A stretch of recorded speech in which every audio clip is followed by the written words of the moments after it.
दूसरा तत्व आंतरिक साधना का विचार शून्यता है। जिस भांति मैंने कहा कि सम्यक निरीक्षण से देह शून्यता घटित होती है, उसी तरह विचार के सम्यक निरीक्षण से विचार शून्यता घटित होती है। इस आंतरिक साधना का मूल तत्व सम्यक निरीक्षण है, राइट ऑब्जर्वेशन है। इन तीनों चरणों में शरीर पर, विचार पर और भाव पर सम्यक स्मरण और सम्यक निरीक्षण, देखना।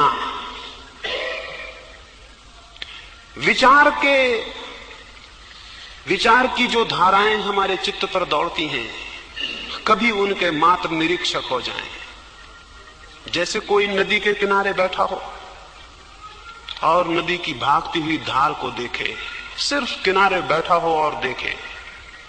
या जैसे कोई जंगल में बैठा हो, पक्षियों की उड़ती हुई कतार को देखे, सिर्फ बैठा हो और देखे। या कोई वर्षा के आकाश को देखे और बादलों की दौड़ती हुई भागती पंक्तियों को देखे।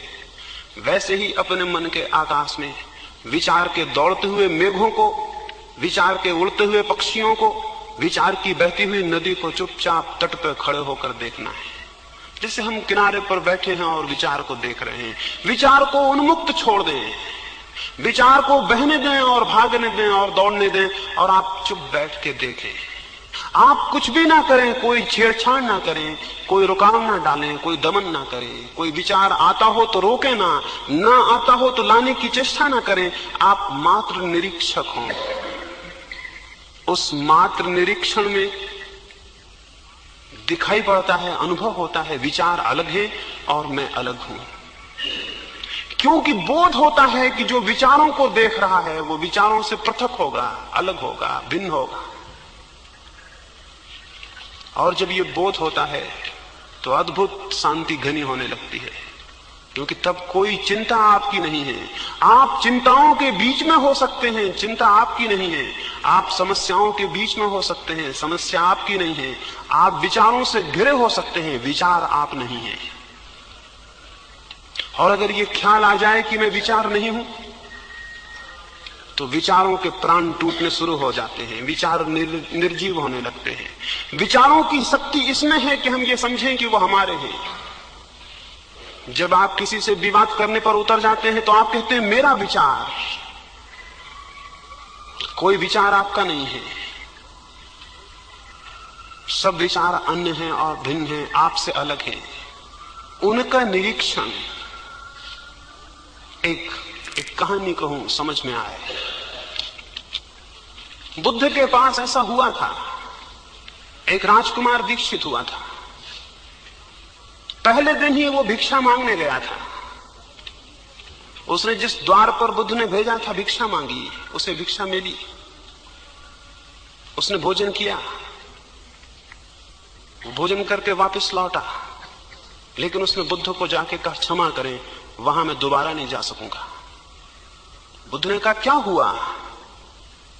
उसने कहा कि ये हुआ कि जब मैं गया, 2 मील का फासला था, रास्ते में मुझे वो भोजन स्मरण आए जो मुझे प्रीतिकर है। और जब मैं उस द्वार पर गया तो उस श्राविका ने वे ही भोजन बनाए थे। मैं हैरान हुआ, मैंने सोचा संयोग है। लेकिन फिर यह हुआ कि जब मैं भोजन करने बैठा तो मेरे मन में यह ख्याल आया कि रोज अपने घर था, भोजन के बाद 2 क्षण विश्राम करता था, आज कौन विश्राम करने को कहेगा। और जब मैं ये सोचता था तभी उस श्राविका ने कहा भंते, अगर भोजन के बाद 2 क्षण रुकेंगे और विश्राम करेंगे तो अनुग्रह होगा, तो कृपा होगी, तो मेरा घर पवित्र होगा। तो मैं हैरान हुआ था, फिर भी मैंने सोचा कि संयोग होगा कि मेरे मन में ख्याल आया और उसने भी कह दिया। फिर मैं लेटा और विश्राम करने को था कि मेरे मन में ये ख्याल उठा कि आज न अपनी कोई सैया है न कोई साया है, आज दूसरे का छप्पर और दूसरे की दरी पर, दूसरे की चटाई पर लेटा हूं। और तभी उस श्राविका ने पीछे से कहा भिक्षु, न सैया आपकी है न मेरी है, और न साया आपका है न मेरा है। और तब मैं घबरा गया। अब संयोग बार बार होने मुश्किल थे। मैंने उस श्राविका को कहा क्या मेरे विचार तुम तक पहुंच जाते हैं? क्या मेरे भीतर चलने वाली विचारधाराएं तुम्हें परिचित हो जाती हैं? उस श्राविका ने कहा ध्यान को निरंतर करते करते अपने विचार शून्य हो गए हैं और अब दूसरों के विचार भी दिखाई पड़ते हैं। तब मैं घबरा गया और मैं भागा हुआ आया हूं और मैं क्षमा चाहता हूं, कल मैं वहां नहीं जा सकूंगा। बुद्ध ने कहा क्यों? उसने कहा कि इसलिए कि कैसे कहूं, क्षमा कर दें और ना कहें वहां जाने को। लेकिन बुद्ध ने आग्रह किया और उस भिक्षु को बताना पड़ा। उस भिक्षु ने कहा उस सुंदर युवती को देखकर मेरे मन में विकार भी उठे थे, वे भी पढ़ लिए गए होंगे, मैं किस मुंह से वहां जाऊं, कैसे मैं उस द्वार पर खड़ा होऊंगा, अब दोबारा मैं नहीं जा सकता हूं। बुद्ध ने कहा वहीं जाना होगा, ये तुम्हारी साधना का हिस्सा है। इस भांति तुम्हें विचारों के प्रति जागरण पैदा होगा और विचारों के तुम निरीक्षक बन सकोगे। मजबूरी थी, उसे दूसरे दिन फिर जाना पड़ा। लेकिन दूसरे दिन वही आदमी नहीं जा रहा था। पहले दिन वो सोया हुआ गया था रास्ते पर, पता भी न था कि मन में कौन से विचार चल रहे थे। दूसरे दिन वो सजग गया क्योंकि अब डर था।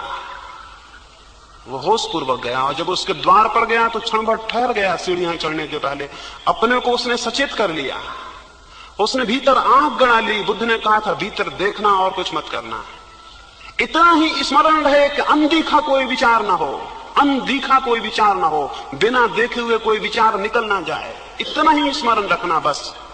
वो सीढ़ियां चढ़ा अपने भीतर देखता हुआ। उसे अपनी सांस भी दिखाई पड़ने लगी, उसे अपने हाथ पैर का हलन चलन भी दिखाई पड़ने लगा।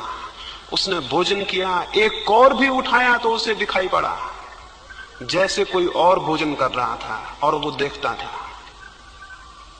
जब आप दर्शक बनेंगे अपने ही, तो आपके भीतर दो तत्व हो जाएंगे, एक जो क्रियमान है और एक जो केवल साक्षी है। आपके भीतर दो हिस्से हो जाएंगे, एक जो करता है और एक जो केवल दृष्टा है। उस घड़ी उसने भोजन किया, लेकिन भोजन कोई और कर रहा था और देख कोई और रहा था। और हमारा मुल्क कहता है और सारी दुनिया के जिन लोगों ने जाना है वे कहते हैं कि जो देख रहा है वो आप हैं और जो कर रहा है वो आप नहीं है।